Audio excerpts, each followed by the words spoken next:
Internal forces in members. This is in chapter 7.1 of the textbook.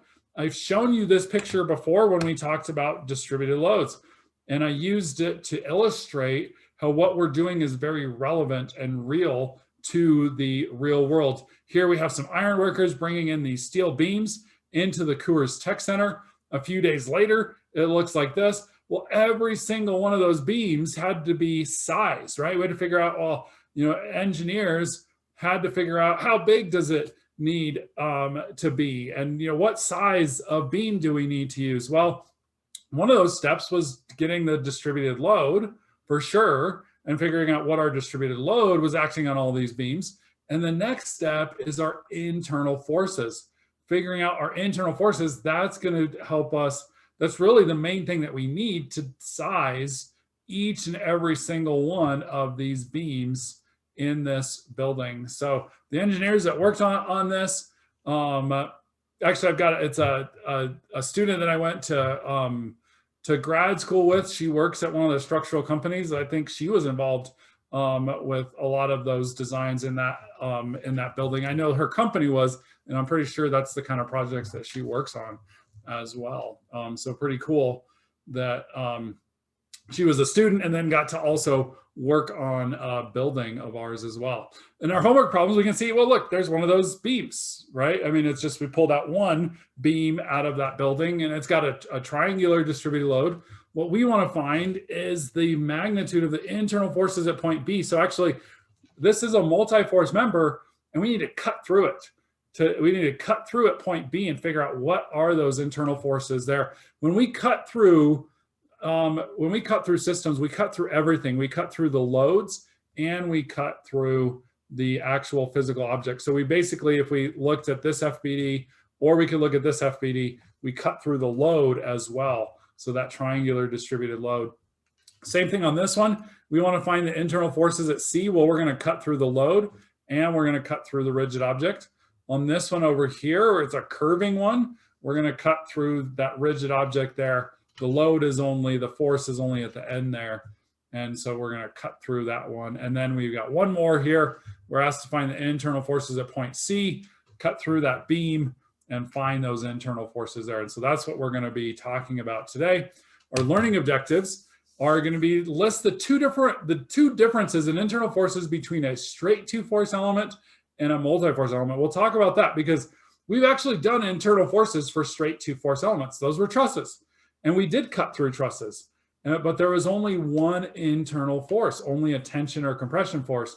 Well, if it's a multi-force element, then there's two more internal forces which are the ones that we're going to talk about. There's three internal forces that are exposed when a cut is made through a multi-force element, and we'll talk about what those are. We need to have a sign convention for these three, which are what's called the normal, shear, and moment. And then we're going to draw FBDs to the left and right of a cut that would allow us to solve for those internal normal forces using the correct sign convention for any combination of loads. And we saw the homework included point loads. We saw some couple moments that we're acting on there and distributed loads. So there's what we need to be able to do, what we're responsible for. There's our goal for what we want to be able to do and learn about in today's lecture. And then solve for the unknown internal forces using the equations of equilibrium. Actually, the equations of equilibrium are all the same, like they have been all semester.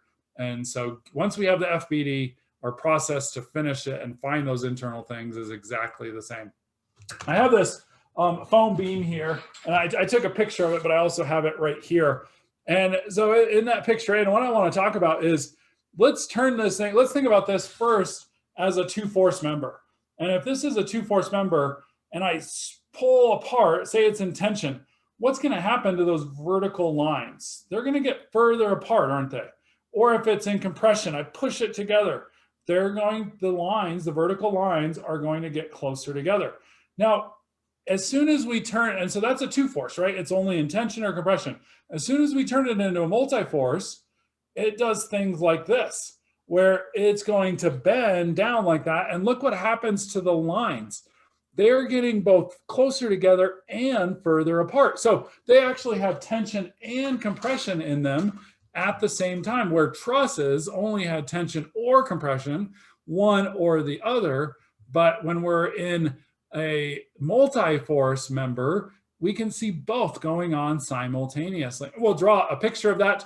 And then also just for visual learning here and visual representation, we're going to write all this stuff down. But here's our internal forces in that picture on the bottom. And this is figure 7.3 and 7.1 from the text. Here's our internal forces. And these are all representing cuts, right? So this is be like a cut would be like right there.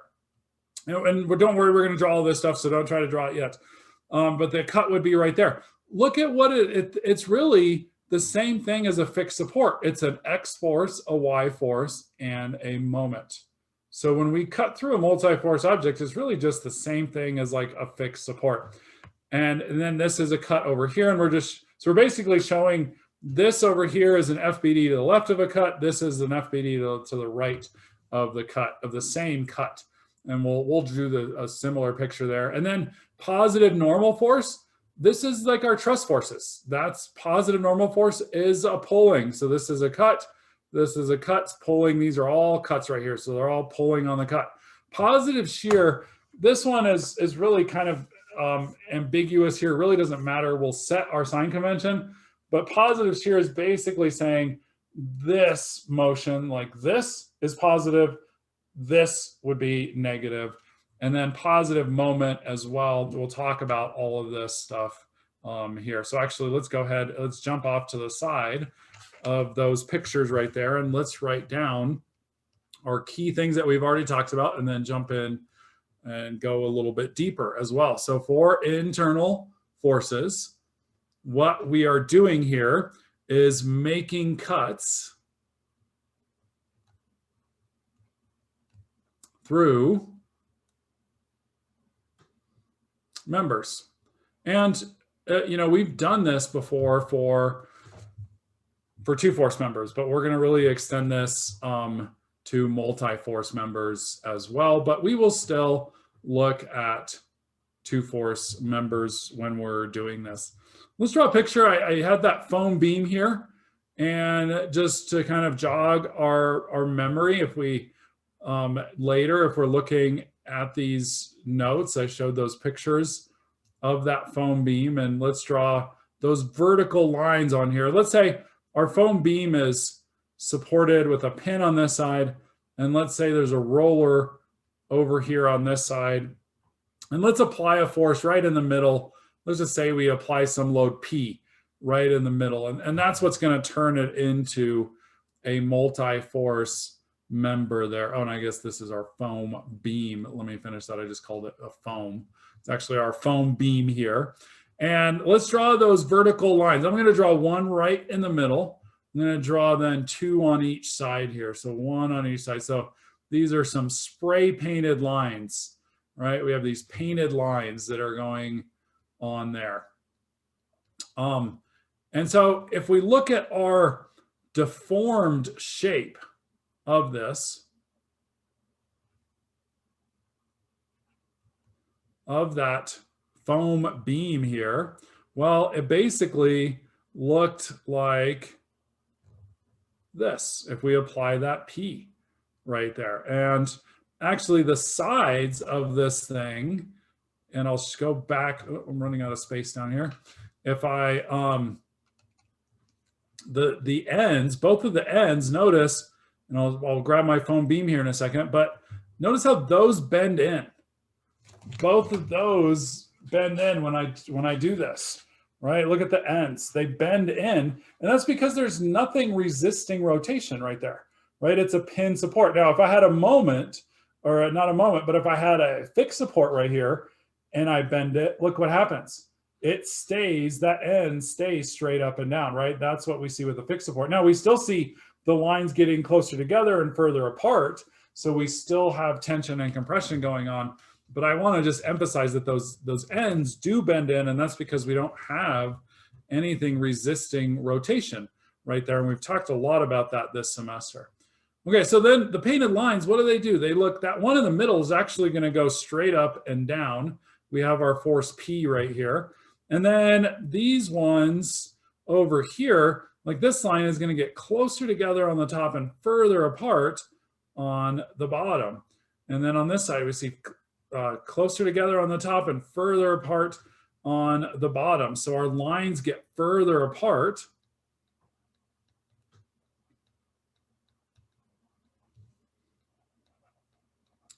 And so that means that we have tension. On the top, our lines get closer together.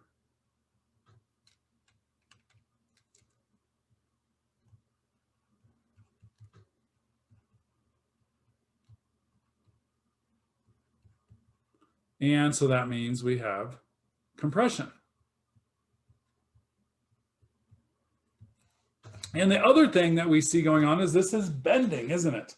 It's taking this bend, it's taking this bent shape. And one of our internal forces is called the bending moment. And so our bending moment here, having a moment, bending moment, how did I write this? Let me put an arrow right here. Having a moment causes bending. So that's what we mean when we have this bending moment. And we see tension on the top. For this case, we see tension on one side and compression on the other. So tension and compression occur simultaneously.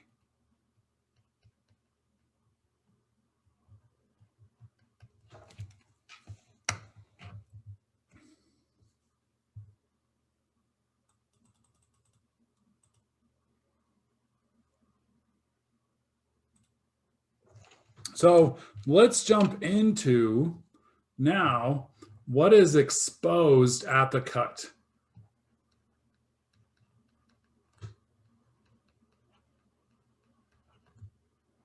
At a cut. And we will also go through and do the positive sign convention as well while we're doing this. So let's draw a picture. Let's take a very similar beam here. And basically, you know, kind of very similar to our foam beam. We can even think about this as, let's do that. Let's think about this as our foam beam. So we have our beam here. We have a roller and a pin. And then again, we'll apply just a P right here at that. And I don't really, you know, we have that P that's applied right there. This is kind of probably the most simple case you can get with, you know, just a single force right in the middle.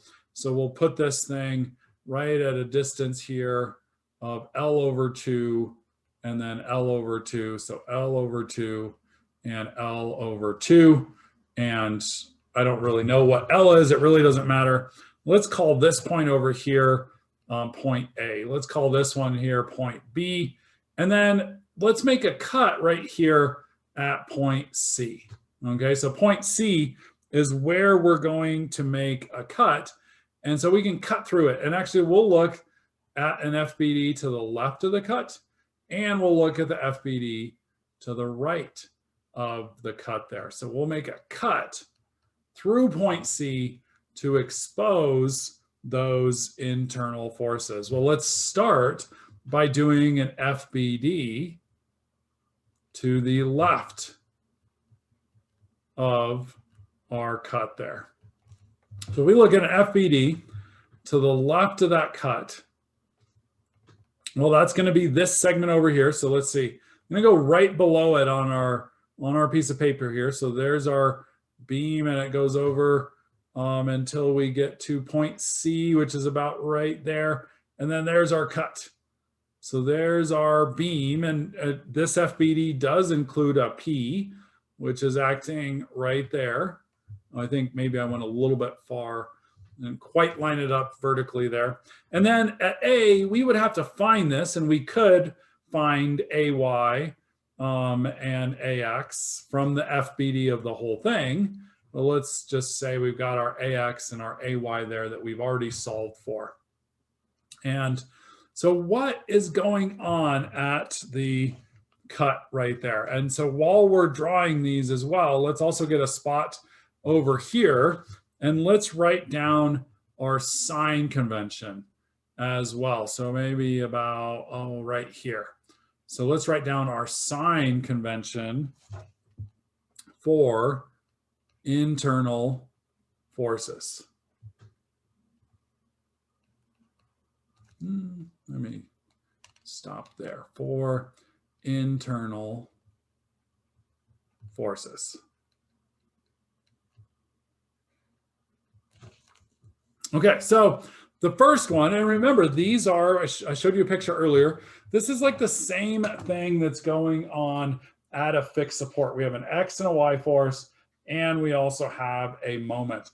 Well, just like when we did FBDs before, when we learned about all the different kinds of support reactions, like when we did the tables and it had like what a pin support has and all that stuff, we said, okay, let's think about this in terms of what it allows and what it prevents. Think about the material is bonded together, right? And I made a cut through it. Well, I'm separating the material, but I still have to, I can still think about, well, what was it allowing to happen and what was it preventing from happening? Is it preventing me from just coming and pulling this apart? Absolutely, right? The material bond right there that I cut through is preventing that from happening. Is it, so that's our X direction force. Is it preventing me from going like this? Yeah, right? That's our Y direction force. Is it, if this was a rigid object, which, is what we're supposed to be dealing with in statics, it's nice to have a flexible thing so we can see stuff like tension and compression on each side. But is it preventing that from happening, from rotations from happening? If I grab like, an actual rigid object here and I can't bend it, right? I can try to, well, this direction I can bend it, but this direction I can't really bend it. And so it's preventing that rotation from happening. So we can think about it that same way. Our normal force, N, is always going to be perpendicular to the cut. And so N is our normal force. And it's positive in tension.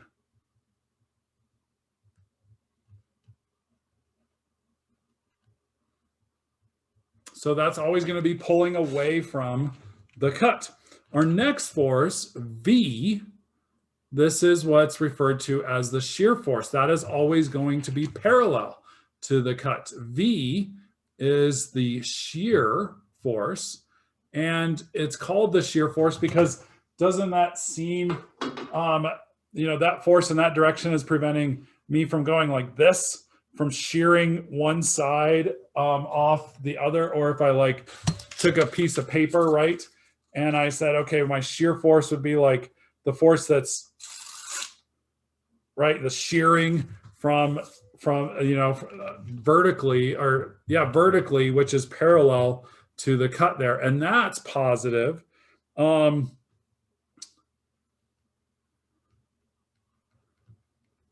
it rotates the object,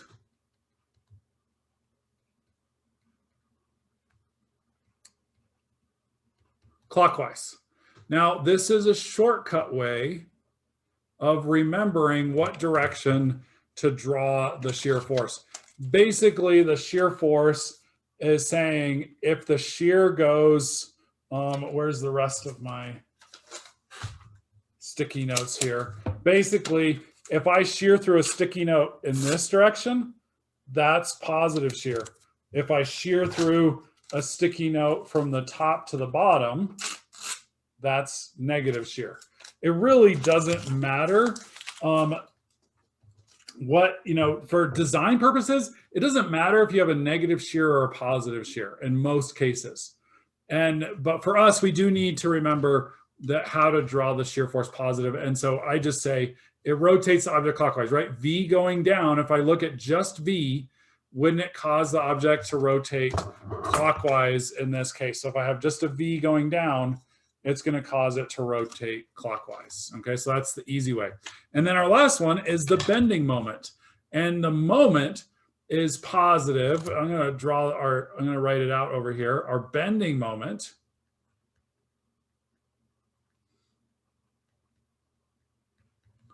is positive when we have tension on the bottom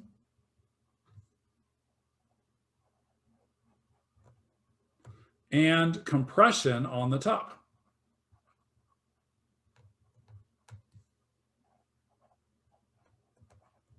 So think about this. Wouldn't that mean that's this way then, isn't it? Because that's tension on the bottom, compression on the top. That also makes the shape, the deflected shape, is a smiley face. And positive, right? Smiley faces are positive. When I go like this, that's a frowny face. And look at the tension goes on the top now. So that's a negative moment. Well, what does that look like on our FBD? It looks like a pulling force on the bottom and a pushing force on the top, which two equal and opposite forces, isn't that exactly the same as a moment? So I'm going to draw it like that. So there's our M. Tension on the bottom, compression on the top. Let me talk a little bit more about the sign convention and how that applies to reality, specifically with the bending moment. Let's think about concrete buildings for a second. Concrete is great in compression. It basically has zero strength in tension, but there's concrete bridges, there's concrete buildings, and they have moments in them. They have really big moments in them, and concrete is really effective at carrying the moments because of the steel reinforcing bars that we put in the concrete structures.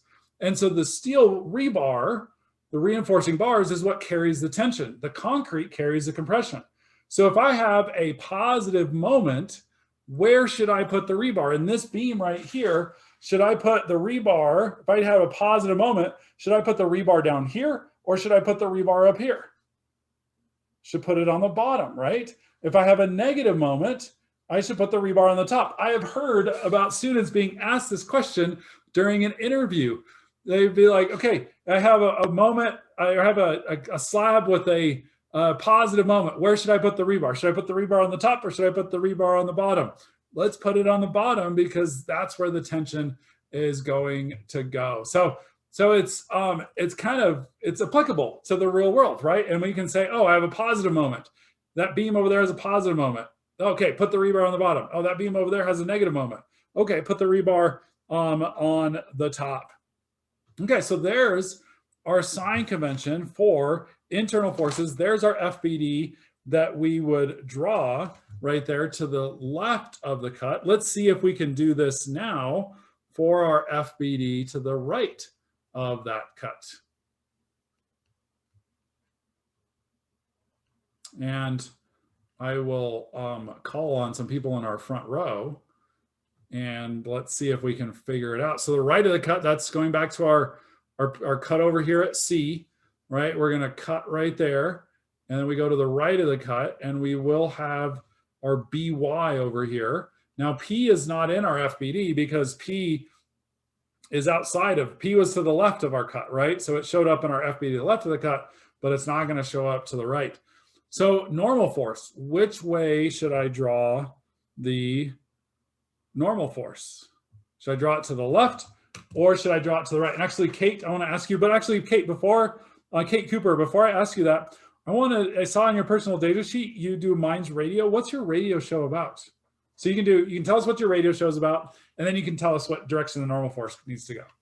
Well, when the apocalypse wasn't happening, I had a music radio show called Zombie. Awesome.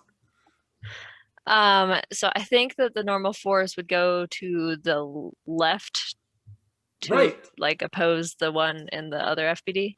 Yeah, that's a great point. It should absolutely oppose the other one because they're on opposite sides of the cut. So just like we saw with frames, when we're looking at FBDs that are on opposite sides of each other, they should oppose each other. Or the other way we can think about it is, what is tension? Tension would be pulling on the cut, so our normal force would go to the left. Our V, just like Kate said, would go oppose our first FBD there, and so it should go up. Notice that it also causes our object now to rotate clockwise still.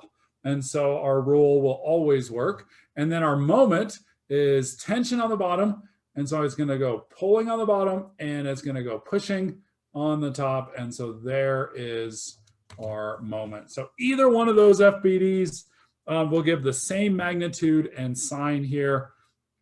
Both FBDs will provide or give the same magnitude and sign for N, V, and M. And the other thing is they will always look this way. Always draw them this way. It doesn't matter what direction P is going. It doesn't matter how big P is or anything like that. Just like with trusses, right? We always drew everything in tension, even though maybe sometimes it was compression. It's totally fine, because then, like for our moment, for example, if we draw it as positive moment and we find a negative, well, we want to find a negative, so then we know where to put the rebar, right? If we draw it as negative and then we find a positive number, then we say, well, where do we put the rebar? We don't know where to put the rebar anymore. Okay, and then I see some questions over here. Why is the shear force pointing down? That's just the way we defined our sign convention for positive. And so I have our positive shear is when it rotates the object clockwise. So if we're going to the left, if our object is to the left of the cut, V will always go down. To the right of the cut, V will always go up. For V, it really doesn't matter when we're doing design. You know, I talked about with moment, like we figure out where to put the rebar. If you tell me you have a positive V or a negative V, it really doesn't matter in terms of how I design that thing. So there's really not a good story to say, oh, this is positive V and this is negative V. It just tells us that we've basically defined that positive V is like this and negative V is like this, but it really doesn't matter. And in fact, these sign conventions that we have, you could change them if you really wanted to, and you could, but then everybody needs to do the same thing, right? The sign conventions are kind of like driving on the right-hand side of the road versus the left-hand side of the road. You know, in some places they drive on the left-hand side of the road. In other places, like the US, we drive on the right-hand side of the road, which I feel like is the right side of the road because it's what I'm biased, right? Because it's what I am used to. But, you know, as long as everybody sticks to the sign convention, it's fine, right? If you go to Australia or England, as long as everybody's driving on the left side of the road, it's good. Same thing with these sign conventions. As long as everybody knows what the sign convention is, we're good. So you could absolutely flip them. It's just, you know, a way to be consistent. And then, right, it doesn't matter if the force is coming up from the bottom. No, it doesn't have anything to do with opposing other, as I was looking at the chat here, it does not have to do with anything of opposing other things. It's just how we will always draw them this way. So regardless of the loads on there. Great questions. And it doesn't matter if the force is coming from the bottom or the top. Shear directions will always be the same, absolutely. And then I see, how do you use the right-hand rule for the moment on each side of the cut? The right-hand rule will help us figure out now when we go on to the next step and we start doing our equilibrium equations, we will use the right-hand rule to say, to sum our moments, right? And figure out if it's negative or positive. In 2D, and that brings up a really good question, Basil, or a really good point. So great question, because we have two sign conventions going on now. We have like the right-hand rule sign convention, which says that any moment or anything that's causing a moment that's counterclockwise is positive. Well, now we have this other sign convention too, right, with our internal forces. So great question. And we will look at that when we get into our example problem here, where we'll actually go through and solve. So that was to get us going, but let's look at a problem that looks a little bit more like the homework that you all are going to see. Let's take, we've got a frame here, actually has two rigid objects in it, and these two actually one of them is a multi-force and one of them is a two-force. They're pin supported at both sides. This is a pin connection right there, and we'll label all this stuff. But we have a triangular distributed load that's acting on that rigid object there. W is equal to 10 kilonewtons per meter. And we've got a few points here. Let's see, this is point A. Point B right here is a pin. And then point C over here is also a pin connection. And then we have a point D. And point D is where they want us to find the internal forces. And they tell us that point D is located at 4 meters from A, and then we go another 4 meters to get to B, and actually we go another 4 meters from B to point C. And then they also tell us that the vertical distance over here is equal to 3 meters. So that's our given information, and they want us to find here the internal, two things, the internal forces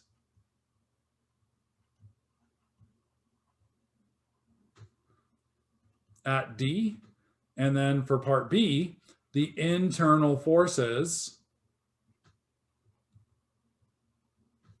in BC, which BC is a 2-force member. And so we're going to just kind of tie that back in part B. We'll tie that back in with what we have, with what we've done before with trusses, because that's really a truss member. So for our solution here, well, we know we're going to for part A, we're going to need to make a cut there at point D, right? Like we're going to need to make a cut here at point D to expose those internal forces. And then we can pick to go to the left of the cut or to go to the right of the cut. It doesn't matter which one we go, but either way we go, we're going to need to figure out what is the reactions at A, or we're going to need to figure out what is the force at B. And so we really need to start with an FBD of the whole, or really in this case, because BC is a 2-force member, let's do an FBD of A to B. And this is so that we can find our support reactions, because we're going to need those support reactions. We can't just go right into the cut because we'd have too many unknowns. We're going to have 3 unknowns at the cut. And if we don't know our support reactions, then we'll have too many unknowns there. So we'll do an FBD of A to B here. And so A to B is there. It's got a distributed load that's acting on that with a W of 10 kilonewtons per meter. At A, it's going to be an AY and an AX. And this is like 2D equilibrium. This is frame analysis. This is stuff that we've been talking about before, is finding those support reactions, right? We're not really cutting through anything yet. We're just finding those support reactions. And then since B to C is a 2-force, I know the line of action. And so I'm going to say, well, I'm going to call this not a BX and a BY, but I'm going to call that FBC. And for the geometry here, this is a 3, 4, 5 then. And then we know this distance here is 8 meters based on the geometry that was given. And so now if we want to solve for those, we're also going to need to resolve our distributed load into a concentrated force at the centroid right there. So we're going to have this FR, and it will be located at 2/3 of that 8 meters. And so I'm going to go through this quickly here because this is really our frame analysis or 2D rigid body equilibrium.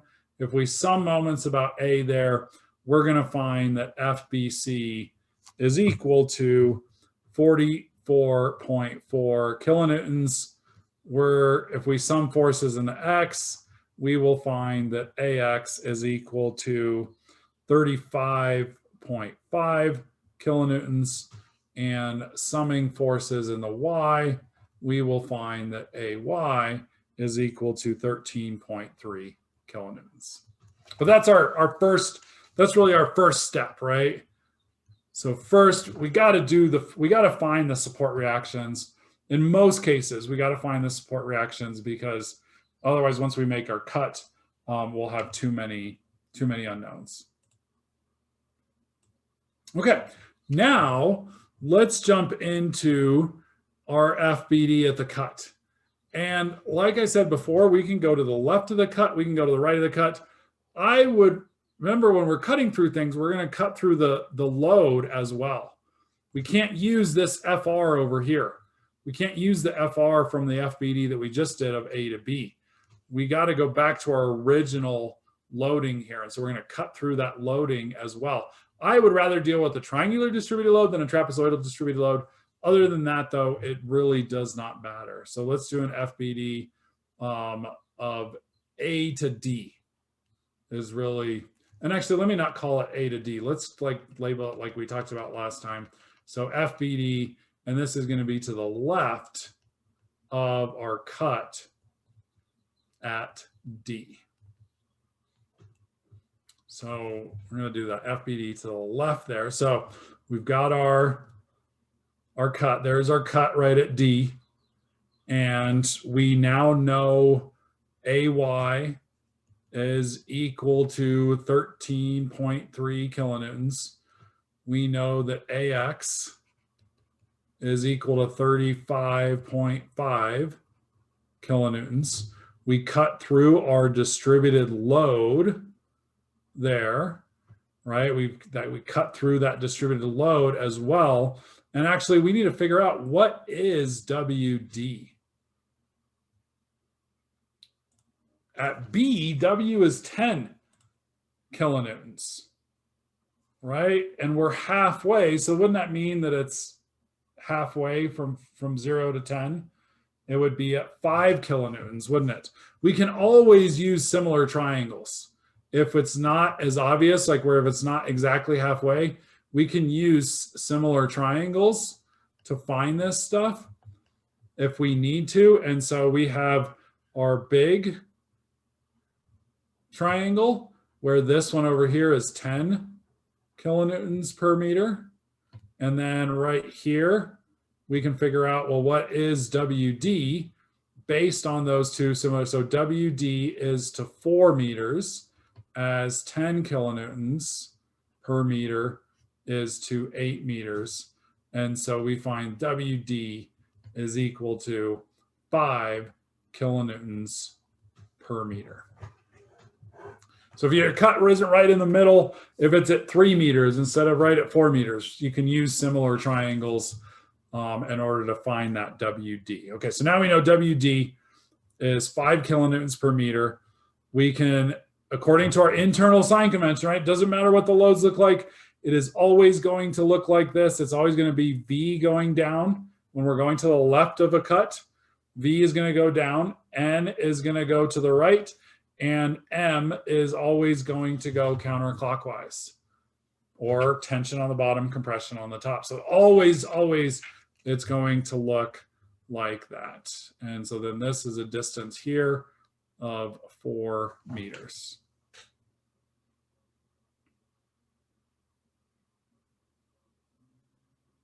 Okay, so if we know that WD is 5 kilonewtons per meter, well, we're going to need that to also figure out what our FR is over here. Let me call it FR1, because we called this one just regular FR. We can FR1. Well, FR1 is going to be equal to 1/2 times WD times 4 meters. And so that's going to be 10 kilonewtons.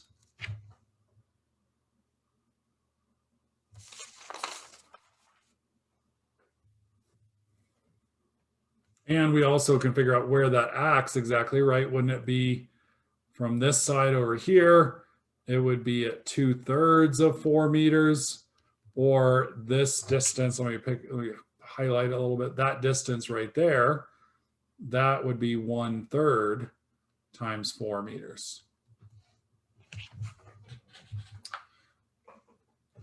Okay, so now we're really at but you know, the thing that Basil was getting at, well, what do we do about the right hand rule? Well, here's where the right hand rule comes in to play.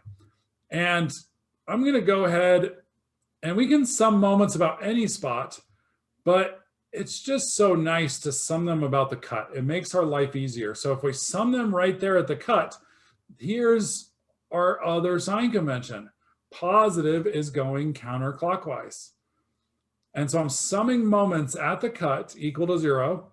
My moment, which is positive for internal, that I drew over on the FBD, is also, just so happens, it's also going to be positive for our equilibrium sign convention as well. So we have an M there, and we could call these, I'm just going to refer to it as just straight up M. I guess technically we could call them MD, right? Because the cut is at point D right there. So we have an M, and then we have our FR, which is also positive, FR1, and that's times 1/3 of that 4 meters. And then what else is causing a moment about the cut? AY. So, and that was going to be negative. So a minus AY times 4 meters equal to 0.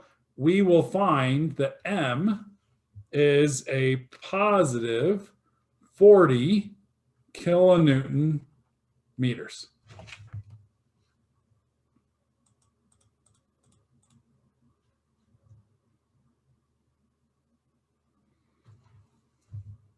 When I plug in FR1, when I plug in AY, but notice we need those, don't we? We need to know what AY is. We need to know what FR1 is. We can then, to find N, sum of forces in the X is equal to 0. I've got an AX is positive, and I'll go positive to the right. And I've got plus N is equal to 0. So actually I'm going to find that N is equal to a minus 35.5 kilonewtons. So totally fine to find a negative number. And then we finish off part A here. Sum of forces in the Y is positive here. And so I've got, again, I got 2 sign conventions going on. My equilibrium sign convention, my V is going down. So it's a negative V. But for internal forces, that's a positive V. But we use the sign convention separately. So we have a minus V. I've got a minus FR1 and a positive AY is equal to 0. And I'm going to find that V is actually equal to a positive 3.3 kilonewtons. So meaning it goes in the same direction that I drew it. Our N of negative 35.5, that means it's in compression. Our M of positive 40, that means we have tension on the bottom, and we would put the rebar on the bottom for that one there. The V, negative, positive, I don't really care. It really doesn't tell me anything about how I need to design that member. So sorry I went over there.